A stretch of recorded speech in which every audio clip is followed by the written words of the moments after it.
চলে গেছে যে? আমার কাজ আছে। টনি দাঁড়াও, টনি, টনি, তুমি বসো, আমি তোমার জন্য খাবার নিয়ে আসছি। আজকে কি রান্না করেছো?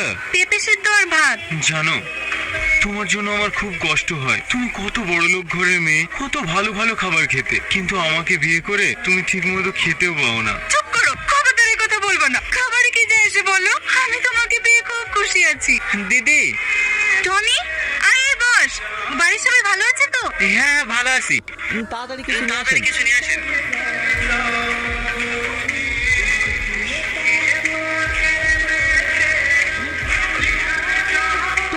টনি, তোকে একটা কথা জিজ্ঞাসা করবো?